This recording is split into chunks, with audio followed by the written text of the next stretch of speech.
Dans moins d'une heure, le Parlement européen réuni à Strasbourg va devoir voter sur la taxonomie verte. C'est un vote très important et qui devrait être serré pour dire si oui ou non le gaz et le nucléaire peuvent être considérés comme des énergies durables, du moins comme énergie de transition, comme l'a proposé la Commission européenne. Mais pour beaucoup, à gauche notamment, il s'agit de greenwashing.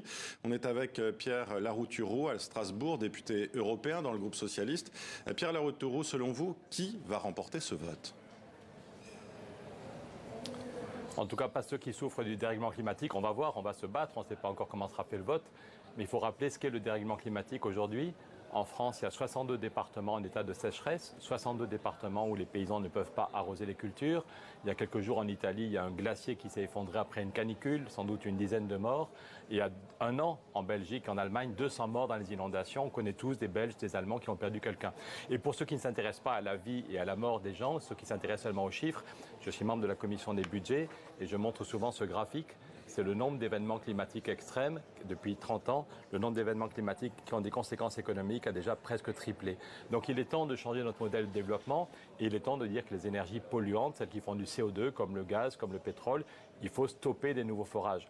On ne peut pas s'arrêter tout de suite, on a encore besoin de voitures pendant quelques temps, on a encore besoin de se chauffer pendant quelques temps, mais d'ici 20 ans, le but est qu'il n'y ait plus de nouvelles voitures à moteur thermique. Le but est la neutralité carbone en 2050. Faire des efforts sur l'isolation des bâtiments, développer des transports en commun, inventer des voitures qui consomment moins et des voitures renouvelables.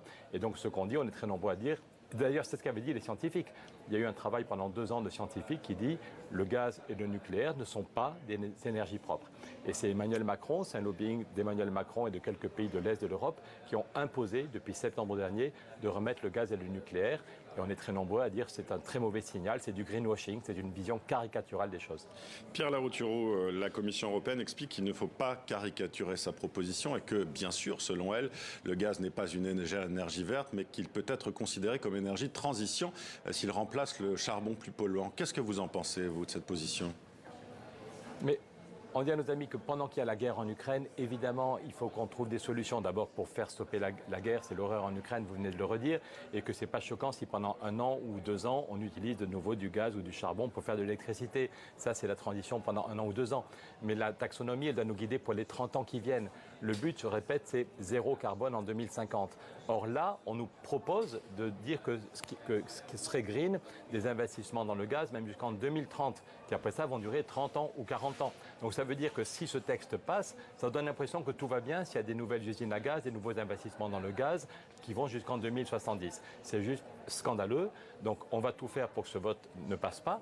Je vous rappelle que la commission environnement a dit qu'elle ne voulait pas du gaz et du nucléaire. Et donc les lobbies se sont déchaînés depuis 15 jours. J'espère, j'ai encore pris des cafés tout à l'heure avec deux députés pour leur dire il ne faut pas accepter le gaz et le nucléaire, il faut une vraie taxonomie dans cette taxonomie. Et sinon, il y a des États membres qui veulent porter plainte devant la Cour de justice en disant ça n'est pas sérieux de dire aujourd'hui en 2022 que le gaz est une énergie propre. Des manifestants de Greenpeace sont parvenus à manifester ce matin au sein du Parlement contre ce texte. C'est vous qui les avez laissés entrer ? Non, pour une fois, j'ai un alibi. C'est moi qui, il y a 2 ans, j'avais eu un blâme parce que j'avais fait rentrer 40 jeunes pour aider à réveiller le Parlement. Mais sur ce coup-là, je n'y suis pour rien. Mais par contre, je suis solidaire de ceux et celles qui disent on arrête le blabla. L'autre jour, il y a quelqu'un qui me parlait, en ayant les larmes aux yeux, quelqu'un qui travaille à la commission, du fait que la fille d'une de ses collègues est morte. Elle était scout. L'an dernier, le 14 juillet en Belgique, des jeunes qui partent dans un camp scout, et puis il pleut, il y a des inondations, et ils sont plusieurs à être morts. Le dérèglement climatique, c'est très très concret. Je voyais l'autre jour des gens qui vivent au Mali et qui parlent du sida climatique, en disant que le dérèglement climatique va faire plus de morts que le sida.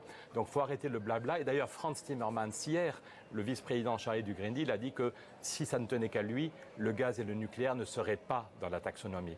Donc il y a un vrai problème de fonctionnement démocratique.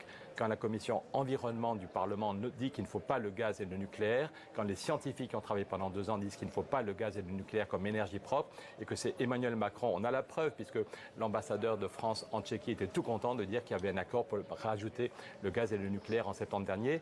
C'est du greenwashing scandaleux et c'est l'exemple de la façon dont Emmanuel Macron, hélas, bloque beaucoup de choses importantes au niveau européen.